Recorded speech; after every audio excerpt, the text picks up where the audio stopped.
Am I the jerk for humiliating my coworker after she insulted my implants without knowing they were from a mastectomy? Posted by u/32402788189. I'm 28, and when I was 24, my mum died of breast cancer after both of my nanas had also passed away from it. I got some tests done and found that I had some potentially cancerous cells in my breast tissue. The doctor said I could either wait and see if they turned harmful or get ahead of it by having a double mastectomy. I chose to have the double mastectomy. I was warned about scarring but not the extent of it, and I ended up with scars an inch long and half an inch wide on my chest. I hated the way it looked. It got to the point where it was seriously affecting my mental health. I felt sick seeing myself and wouldn't leave my flat. I went to a therapist who did some CBT with me before suggesting I see a plastic surgeon about scar reduction. The plastic surgeon said the scars could be hidden with implants. I was naturally big, an F-cup, before the mastectomy, so I opted for slightly smaller but still fairly large DD-sized implants. They hid the scars pretty well, and I'm happy with them. My mental health improved, and I felt comfortable in my own skin again. A few months ago, I was at work having lunch with a friend while we were planning a holiday. She made a joke about my boobs exploding on the plane. She had known me before the surgery, and I knew she wasn't being mean, so I laughed. A coworker, Jill, overheard and, not knowing about the cancer situation, told everyone I'd had a boob job. She hated me from then on and made a bunch of jokes to other coworkers, calling me fake in 2 ways and more plastic than Barbie, always when I was within earshot. I asked her to stop more than once. Today, we were all having lunch, me, Jill, and a few others, and a coworker, Bob, was talking about his daughter wanting to marry a guy who has nothing going for him. I said Bob was being a little shallow. Jill responded, "Well, you'd know all about being shallow," while gesturing at my chest. I'd had enough. I said, "Do you know why I have these? A few years ago, the doctors found potentially cancerous cells in my breast tissue. I was advised to get a double mastectomy and was left with huge, ugly scars on my chest. I saw a therapist and a cosmetic surgeon, who advised me to get implants to hide the scars, and I did, just so I could look at myself in the mirror without crying. So maybe next time you want to judge someone for having cosmetic surgery, you should ask them why they had it first." Feeling like that was a mic drop moment, I picked up my food and left. Someone from the lunchroom came to talk to me, saying Jill was just joking, that I was being oversensitive and a beach about it since Jill didn't know about the cancerous cells. I replied that maybe Jill shouldn't have been a beach to begin with. Now, at the end of the day, half the office seems to side with Jill and the other half with me. Am I the jerk here? Relevant comments. Commenter. Not the jerk. Jill shouldn't be commenting on her coworkers' bodies. This could easily be seen as sexual harassment. Up. Please mention to HR that you repeatedly asked Jill to stop commenting on your body, and she refused. I don't see this ending well for Jill since she continuously commented on your body and pushed you to the point of feeling uncomfortable in the workplace. Op's response. I don't have any record of it. I only ever spoke to her about stopping in private. The 4 times I asked were in the lift, twice, the stairwell, and the women's bathroom, all places without cameras, so the only person who can confirm I asked her is Jill herself. I can prove she's been making comments about my body by asking any coworker she spoke to, but I can't prove I asked her to stop. Op adds an edit to her post. HR wants to see me tomorrow about creating a hostile work environment, so it looks like someone reported either me, Jill, or both of us. If they're dealing with it this quickly, though, it can't be good. However, some coworkers have offered to write me letters of support for HR tomorrow, basically saying that they've seen Jill harass me, complete with rough dates and times. Update 1 day later. For the rest of the day, about a third of my office came up to offer support, while the rest told me that Jill was just joking around and that I was being a beach. I replied that Jill had been a beach long before I was. I then received an email from HR requesting a meeting the following day. When I called for clarification, they mentioned a hostile work environment. Note, this is apparently an American term and holds little weight in England, but it's what was said over the phone. I recognized the name of the person who signed off on the email, Debbie, who happened to be Jill's friend in HR. That gave me a pretty good idea of who had reported me. Realizing that HR was already involved, I knew I needed as much ammunition as possible, so I started gathering my information. Since Debbie had been handling my case so far, it was safe to assume she would be the one reviewing the complaint, and if that was true, I was screwed. However, I vaguely remembered a section in my contract about complaints when I first signed with the company. I flipped through my contract and found a clause stating that I was contractually allowed to request a change of reviewer if I felt my assigned reviewer was biased. The term used was impartial overseer. I photocopied the page and highlighted that section. Next, I messaged the coworkers who had offered their support on Facebook and asked, HR has asked to see me. Do any of you remember Jill insulting me to your face, and are you willing to write and sign something stating what you heard and when? Not everyone was willing to help, as Jill was somewhat feared in the office due to her friendships with HR and management. However, about 20 people agreed to back me up. I roughly estimated when I had previously asked Jill to stop, 4 times over the past few months. Some were easier to pinpoint because they had occurred during my break or when I first arrived at work.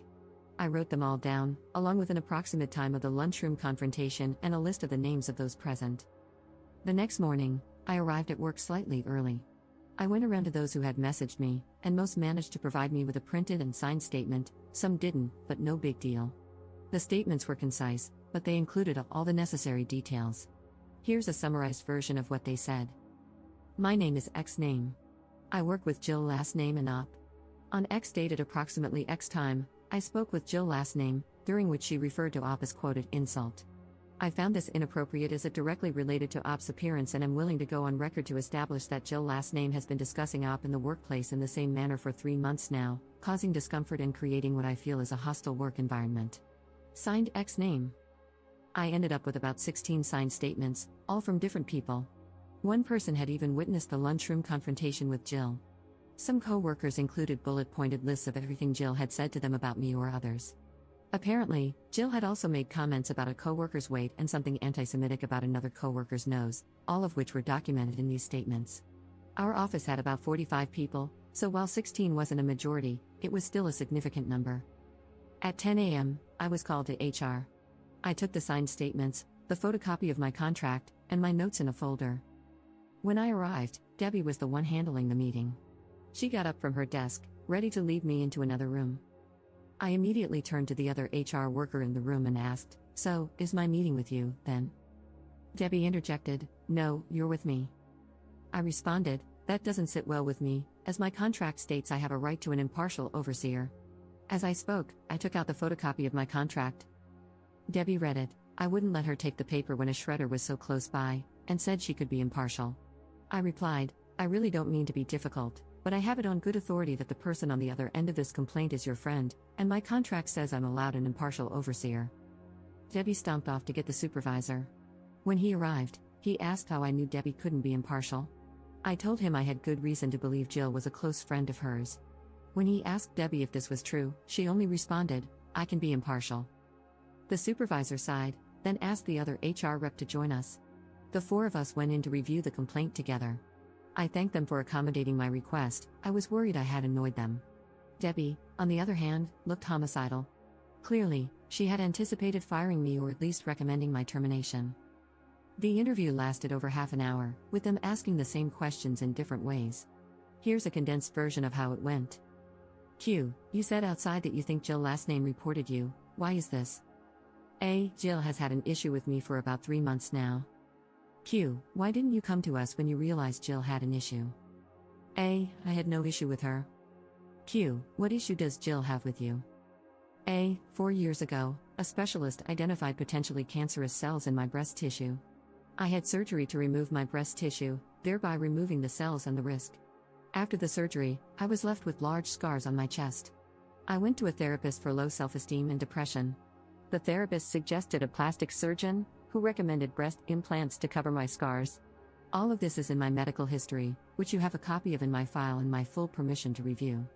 Jill found out about my breast implants but didn't know about the cancer. She had a problem with my breast implants and decided to communicate this problem to our coworkers. Q. Why do you feel this is true? A. Here are 16 signed statements from different coworkers, all testifying that Jill told the entire office about my breast implants on the day she found out and has since made frequent comments about them. They include quotes of what Jill said and rough dates and times. Q. Rough dates and times? A. No one knew this would escalate to such an extent, so no one really took notes as and when it happened. Q. What event or events do you think directly led to this complaint of harassment? A. For me, harassment began when Jill told everyone about my breast implants without my consent. As for the complaint placed against me, it was probably what happened at about X time yesterday in the lunchroom. Jill made a comment about me being shallow while gesturing to my breasts, and I replied by giving her an abridged version of my relevant medical history, ending with a comment about the importance of getting the full story. There are cameras in the lunchroom, so I'm sure you'll be able to find that conversation. I'll admit I could have handled the situation better, but after 3 months, I felt I had to put my foot down. Here's a list of names of people who were also present. There were 6 people at the table, including myself and Jill. One of these people is also in those letters and has written their account of the conversation and signed it. Q. Had you had a conversation with Jill prior to this regarding her comments about you? A. Several, spaced out over the last 3 months. Each time, I communicated to her that I felt uncomfortable and upset with these comments she was making and would appreciate it if she stopped. Q. To your knowledge, was Jill made aware of your former cancer at any point during this time? A. No, it wasn't mentioned in the conversation with my friend that she overheard, and I didn't tell her because, frankly, it's none of her business. I did not feel the need to detail my medical history to a coworker in order to avoid further sexual harassment. The supervisor stands up and says, "Well, I think we're done here." He shakes my hand and sends me back to my desk, saying that I'd hear from them after they reviewed the evidence, letters, CCTV, medical history, and anything they already had, and made a decision on the case. I return to my desk, pull up my CV, and prepare to start the job search again. About an hour goes by, then the person who wrote the letter and was present for the lunchroom conversation gets called for a meeting with HR. They come back about 10 minutes later. The other people who were also present for the lunchroom conversation get called one by one, except Jill. Each of them is gone for about 10 minutes before returning, finding a coworker, and telling them that HR wants to see them. Then, the people who wrote letters but weren't there yesterday are also called in one by one, each gone for about 10 minutes, some longer, some shorter. By about 3:30, it looks like everyone who wrote a letter or was in the lunchroom has been interviewed. Then, finally, Jill gets called in. She's gone for about 30 minutes and comes back fuming. She glares at me while I work, but I ignore her. Around 4:30, Jill gets called into HR again. By 5 p.m., everyone is either leaving or getting ready to leave when Jill storms back into the office. She glares at me the entire time she packs up her desk, then starts telling anyone who will listen that I got her fired before shoving her way onto the lift. An email comes in from HR. My case is closed.